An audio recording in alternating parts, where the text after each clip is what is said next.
Hello, I'm Sarah, and this is my case report on diabetes management.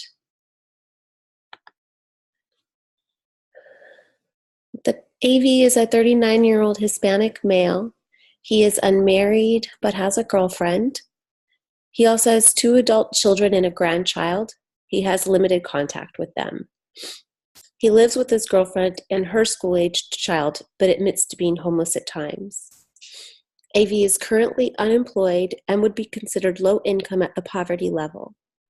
His medical history includes diabetes mellitus type 1, hypertension, drug use, alcohol use, and chronic kidney disease, for which he receives dialysis 3 times a week. He also has a history of noncompliance with treatment. The primary nursing diagnosis is non-adherence with treatment regimen, and nursing interventions would include self-care education, readmission risk assessment, and health coaching. Diabetes mellitus type 1 is a disorder of the pancreas in which beta cells are destroyed, resulting in a reduced or complete lack of insulin production. A lack of insulin causes a buildup of glucose in the blood, resulting in chronic hyperglycemia. The patient is insulin dependent on both long-acting insulin, glargine, and short-acting insulin, Lispro, before meals and before bed. For treatment, AV needs to be able to check his blood sugar multiple times a day, give himself insulin injections multiple times a day, have his hemoglobin A1C checked several times a year, have dialysis treatment 3 times a week, attend follow-up appointments with a healthcare provider. As for supplies, he would need a glucometer, test strips, lancets, insulin, syringes, and small gauge needles. Even though AV is physically capable of providing for these needs, he has some significant barriers that will make this more challenging. And those include lack of transportation, unreliable housing, noncompliance, drug addiction, unreliable income, and supplies unavailable that are unavailable. Discharge planning, priority issues, non-adherence to treatment plan. This patient would benefit from follow-up phone calls and visits from home health nurses to ensure he is following his treatment plan. Lack of transportation. The patient has previously received transportation vouchers to get to and from dialysis, and he would benefit from this service again. He would also benefit from delivery of supplies either by a home health nurse or through mail order. For his housing, the patient currently lives with his girlfriend and states this is a stable address. The patient's housing stability will be an ongoing assessment, either with follow-up phone calls or visits from home health nurses due to his history of homelessness. Primary care physician, the patient does not currently have one, so the nurse case manager would need to make an appointment for the first visit with a local doctor and include that information with the discharge instructions. And readmission risk. This patient, it's high for him. So the nurse case manager is going to assess all these different priority issues prior to discharge, and she's with just the hope of decreasing that risk and cutting the cost to the hospital. Where will AV be discharged?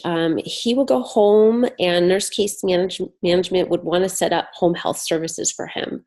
Due to his issues with noncompliance and frequent readmissions, this would be an ideal way to ensure adherence and to make sure he has adequate supplies to care for his diabetes. He has admitted to being homeless in the past. There is an agency in his area that provides home health services to the homeless, and this would be the first contact the nurse case manager would want to make when she's setting up the home health.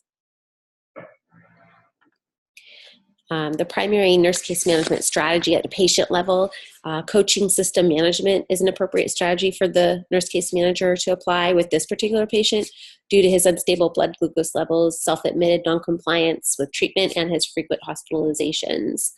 Powell and Tahan attribute case management role in the self-management process as that of a supportive coach and a catalyst for change in the individual's lifestyle habits. So health coaching would be the primary role of the case manager at this at the patient level. At the system level, resource management would be an appropriate strategy to utilize for this particular patient due to the barriers that prevent him from complying with treatment.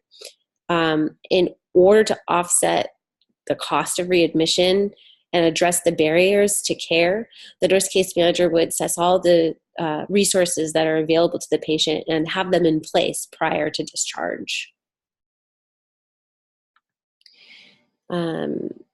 So interventions at the patient level. The nurse case manager would work with the patient to develop goals and a plan he can pursue, even within his limitations. Goals for AV would include checking his blood sugar before meals and before bedtime, taking his insulin as prescribed, getting labs checked, and keeping scheduled follow-up appointments. And following up with phone calls would also be a good intervention to make sure the patient is complying. Interventions at the system level would include resource management, just assessing the different resources that be available to him to assist him with his treatment adherence, assessing his need for home health, assessing his need for meal delivery of supplies, and helping to locate a support group in the community. This would allow AV to connect with people in his community who have similar issues for both support and accountability. Utilization review. AV does not see a primary care physician. He reports it has been years since he's seen one, so that would need to be addressed. He does meet with his nephrologist every 3 months. He frequently misses his dialysis appointments. He frequently visits the ER and urgent care. He has stated that he goes to the ER when his blood glucose is over 400, if his systolic blood pressure goes over 180, or if he misses dialysis. He is admitted to the hospital approximately every other month, and he's usually admitted for acute complications related to his diabetes or chronic kidney disease. He's not currently set up with home health or prescription meal service. Quality and safety issues. Some safety concerns with this patient include drug use. He is an admitted drug user. Safety concern I would have would be that he would misuse his needles and his syringes that are intended for insulin injection and use those to inject illegal substances. Homelessness, AV's housing situation, it's going to be ongoing assessment. He currently has a stable housing, but should he break up with his girlfriend, he could be back on the streets. So that needs to be addressed. His alcohol use.